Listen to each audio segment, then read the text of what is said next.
qu'est-ce que je m'ennuie. Pourquoi je suis venu là? Purée, je sais très bien que c'est pas mon genre de truc et pourtant, j'y vais, c'est Oh complètement Noah! débile. Ouais. Qu'est-ce qu'il me y a veut quoi dans lui ton verre? encore? Je bois de l'eau. Hein? T'es bizarre, pourquoi tu bois de l'eau? Parce que je préfère boire de l'eau. Et t'en veux pas un peu? Non, merci, non. Bref, viens, on va allumer une chicha là dans 10 minutes. Bon, tu sais, mes parents ils aiment pas trop que je dorme chez les inconnus, donc je pense que je vais pas tarder à rentrer, quoi. Bien joué le Merde. mensonge. Tu t'amuses au moins?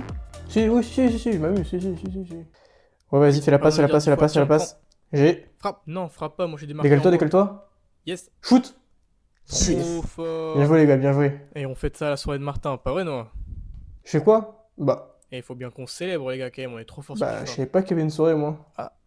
Ils t'ont pas invité? Mais oui, ils l'ont pas invité parce que tu préfères rester seul, tu viens jamais. C'est pas que je préfère rester seul, mais c'est juste que j'aime pas trop ce genre de soirée avec les gens que je connais pas trop, je préfère rester avec vous, moi. Bah vas-y, on va essayer de t'inviter alors, mais te plains pas si tu peux Non, pas. non, après, oui, si, t'as raison, je préfère rester seul en vrai. Ah bah ok. Bon, vas-y, profitez les gars, bonne soirée, hein. Vas-y, Ouais, bonne soirée, ciao. mec. Qu'est-ce que je vais faire? Bon, je vais aller à la salle, au moins, je vais faire un truc.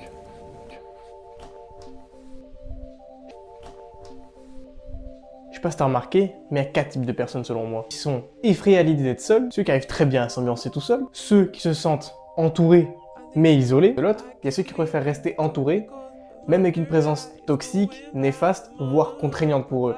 Ils préfèrent avoir tout et n'importe quoi à côté d'eux plutôt qu'un silence. Mais est-ce que c'est aussi simple que ça? Est-ce que la solitude, c'est une force ou juste une réalité pour fuir les autres? Aujourd'hui, on va creuser ça parce que derrière cette phrase bien pensée, bien trouvée par moi-même, il y a un vrai dilemme et un vrai débat à avoir. Yo, moi c'est Coron, ton sophiste préféré, et bienvenue dans le 3e épisode du Push to Talk. T'inquiète, je suis pas là pour te prêcher comme un grand gourou, de faire la morale façon prof de philo avec le combo du matin, clope café.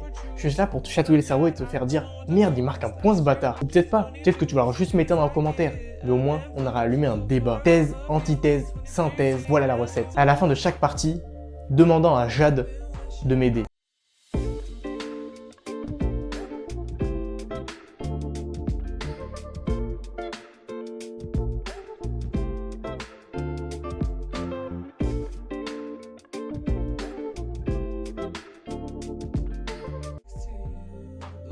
Être solitaire, c'est pas seulement être seul, c'est refuser d'être mal entouré. Ça peut être une protection, un choix, une posture, souvent une liberté même. On vit dans une époque où l'hyperconnexion nous fait croire qu'on est toujours avec les autres, mais on est juste envahi, pas accompagné. La solitude choisie, c'est cette zone où tu n'as pas besoin de plaire à quelqu'un.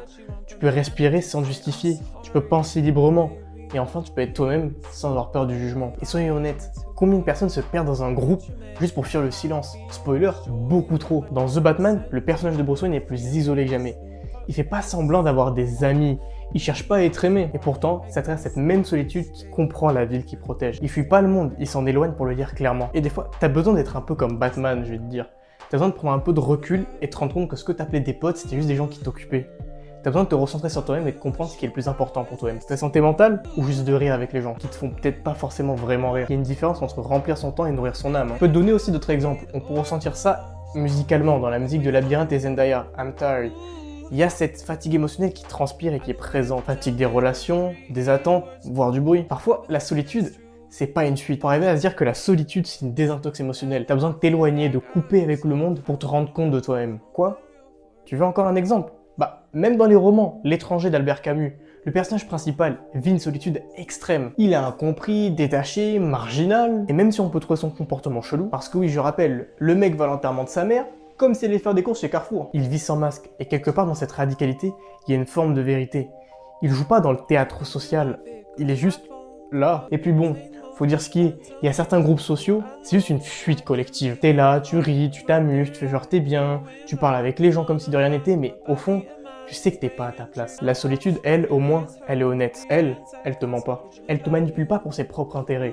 Je vais pas citer de blase, ils se reconnaîtront eux-mêmes. Avant d'enchaîner sur l'antithèse, je vais poser une question à Jade. Elle sera là pour répondre aux questions à la place des gens dans l'open world. Je voulais changer un peu ce format. Je dis pas que c'est fini, je dis juste que de temps en temps, je prendrai un ami à moi, un proche, ou une personne que je viens de rencontrer et elle répondra à toutes les questions à la fin de chaque partie. Donc, Jade, je vais te poser une question. À toi de me répondre. Jade, dis-moi, est-ce que toi, c'était déjà arrivé de préférer être seul pour te préserver? Genre, pour t'éloigner de gens, de situations qui pouvaient t'épuiser. T'as ressenti ça comment? Et surtout, est-ce que t'en as tiré des conclusions? J'ai jamais choisi d'être seule. Mais j'ai déjà choisi de m'éloigner de personnes, d'amis. J'ai une amie où je me suis éloignée. C'était une amie qui avait quelques problèmes, etc. Et j'essaie de l'aider, je lui ai donné beaucoup de conseils, j'ai beaucoup parlé avec elle, j'ai dépensé beaucoup d'énergie pour au final que mes conseils soient pas pris en compte. Elle continue à d'être dans des schémas répétitifs. Et en fait, je voyais bien que ce que je disais, ce que je pouvais apporter, elle le prenait pas vraiment parce que elle n'en était peut-être pas là ou elle était peut-être pas prête à changer. Mais moi, j'ai décidé de plus lui donner de mon énergie parce que je pars du principe qu'une relation, c'est 50-50. Donc, je t'aide, mais tu dois aussi me donner de l'énergie. Tu dois aussi t'investir dans une relation et je n'ai pas eu tout ça. Donc, j'ai décidé de m'éloigner. J'ai trouvé ça beaucoup plus sain et je trouve pas ça vraiment facile en fait de s'éloigner de personnes, de pouvoir et de savoir où sont nos limites, de savoir se dire ok ben là en fait cette personne, cette situation me prend beaucoup plus d'énergie, ces personnes sont toxiques pour moi, donc je m'éloigne et c'est pas forcément facile. C'est quelque chose de difficile de se respecter et de respecter ses limites, mais ça nous bénéficie beaucoup plus.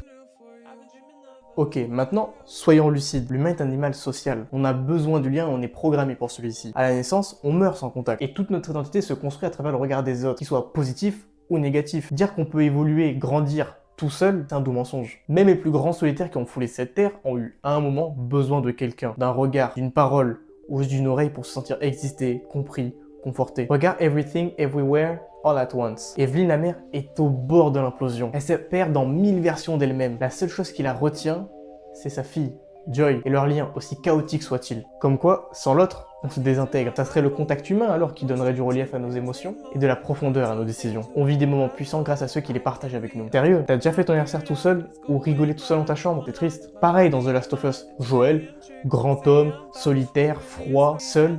Mais c'est Ellie, cette gamine qui ne voulait même pas au départ, qui va le reconstruire émotionnellement et humainement. C'est parce qu'il s'attache qu'il redevient vivant, qu'il redevient humain. Et c'est ça le paradoxe. C'est quand tu t'ouvres que tu te sens réellement exister, que tu te sens compris. Juste parce que je suis gourmand, je vais te donner encore un exemple musical. Dans Lift Me Up de Rihanna, c'est pas juste une chanson sur l'indépendance, c'est un cri silencieux pour être soutenu et pas sombrer seul. Parce qu'au fond, même les plus forts ont eu, ont ou auront besoin d'une main tendue. Et puis, soyons clairs, la solitude prolongée, ça peut devenir très dangereux. Les études démontrent qu'une solitude prolongée peut être néfaste sur la santé, autant que la malbouffe ou le tabac. L'isolement augmente le risque de dépression, de troubles cognitifs, ou alors de mort prématurée. Alors oui, t'as beau kiffer les moments solo, c'est génial, mais au bout d'un moment, si t'as pas un regard pour t'approuver, un mot qui te rassure, une épaule pour s'adosser, mais t'existes plus, tu te désintègres. Et là, pas comme Thanos en claquant des doigts, juste seul, tristement. Avant de conclure cette partie, posons une question à Jade. Et à l'inverse, est-ce que maintenant ou dans le passé, il y a une personne dans ta vie qui t'a aidé à progresser, avancer, évoluer, ta remise en question? J'ai bien sûr la chance d'avoir ma mère, ma soeur, ma famille et même ma meilleure amie. J'ai la chance de les avoir à mes côtés pour me montrer qu'est-ce que vraiment le vrai partage, le vrai amour, la vraie amitié, qu'est-ce que l'acceptation de soi en fait.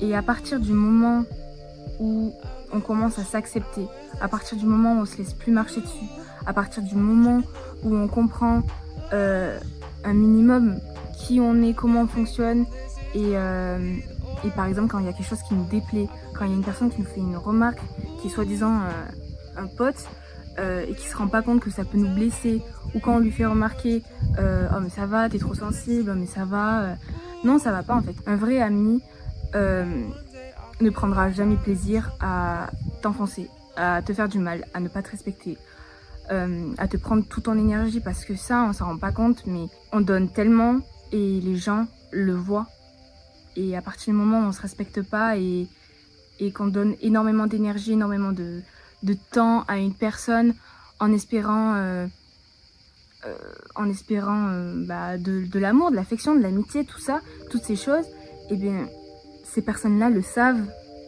te prennent tout ça sans te le redonner en échange, et au final, c'est pas ça l'amitié, c'est pas ça. Et à partir du moment où tu te rends compte qu'il n'y a pas cet échange, qu'il n'y a pas ce lien sain entre ces personnes et toi, couplé de ta vie.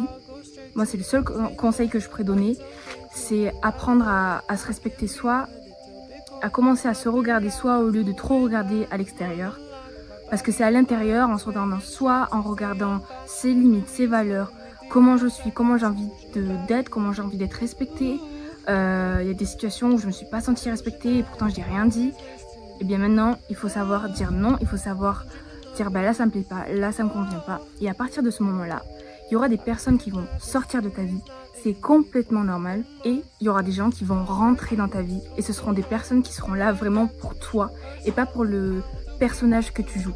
Donc moi je divague un peu, mais le conseil vraiment que je peux donner, moi je dis il vaut mieux être seul un moment, apprendre à se connaître, apprendre ses limites, etc. Que traîner avec des personnes qui te vampirisent son énergie et qui sont pas là pour toi. Voilà. Au final, ce débat il n'est pas binaire. Il n'y a pas les forts solitaires d'un côté et les dépendants affectifs de l'autre. Il y a juste des personnes qui apprennent à jongler entre les deux, qui apprennent à s'écouter, à ressentir qu'ils ont besoin d'être seuls, d'un silence, ou juste qu'ils ont besoin d'un câlin, d'un rire, d'une présence. Être seul, tu sais, ça veut pas dire fuir les autres. Être entouré ne veut pas dire se noyer dans le groupe. Le vrai luxe, c'est de pouvoir choisir. C'est choisir ses silences, choisir ses relations, choisir ses absences, et surtout, choisir la qualité à la quantité. Parce que c'est bien beau d'avoir 200 amis sur Snap, mais au fond, remettons en question quand t'es vraiment pas bien et que t'envoies un message à l'aide. Qui est vraiment là pour toi? Exact. 1, 2, 3, 4, 5 personnes. Tu peux les compter sur une doigt d'une main. Peut-être plus. Et si t'en as moins, c'est ok. Par exemple, dans le film bouleversant qu'est Aftersun, le père est présent physiquement, mais ne l'est pas émotionnellement pour sa fille. Et pourtant, elle le chérit. Ce qu'elle retient, ce n'est pas la perfection de leur relation, mais c'est la beauté de leur lien imparfait. La solitude existe dans ce film, mais elle coexiste avec l'amour. Comme dans la vraie vie, tu peux le retrouver ce lien. La vérité, la solitude, ça va être ton socle. Mais la solidarité, ça va être ton poids. L'un sans l'autre, soit t'as les pieds dans le vide, soit t'as la tête sous la pluie. Mais avec les deux, t'as une maison solide, tranquille et vivable. Et parfois, ce n'est pas juste mieux vaut-il être seul que mal accompagné. C'est mieux vaut savoir s'écouter pour ne pas se perdre à travers les autres. Parce qu'un jour, comme moi, tu comprendras. Tu comprendras que certaines personnes ne t'ont jamais vraiment accompagné. Elles étaient là. Elles marchaient juste avec toi. Maintenant, Jade, pour conclure la synthèse, j'aimerais te poser une question. Est-ce que tu penses qu'aujourd'hui, tu as trouvé ton équilibre entre lien social et solitude? Ou alors, c'est un truc que tu n'arrives pas encore à gérer, doser, équilibrer, jongler? Je ne pense pas avoir trouvé l'équilibre entre le lien social et le fait d'être seule. Je pense pas l'avoir trouvé parce que je suis encore jeune, mais je trouve quand même que j'ai réussi à m'en approcher parce que je sais que j'ai besoin de moments où j'ai besoin d'être seule. J'ai besoin de ces moments-là. J'ai besoin de faire le point sur moi-même. J'ai besoin de réfléchir à des situations. Et il y a d'autres moments où j'ai besoin d'être entourée. J'ai besoin justement que quand j'ai des doutes, quand je sais pas trop où je vais ou quoi, eh bien je sais que ces personnes qui m'entourent, eh bien j'en ai besoin. Et de toute façon, l'humain, c'est une espèce qui ne peut pas vivre seul. On est obligé d'être avec des personnes. C'est pour ça qu'il faut vraiment bien s'entourer. Et moi j'adore la phrase « Nous sommes la somme des 5 personnes qui nous entourent au quotidien ». C'est pour ça qu'il faut vraiment bien choisir son entourage parce que toutes les personnes qui nous entourent, on le devient.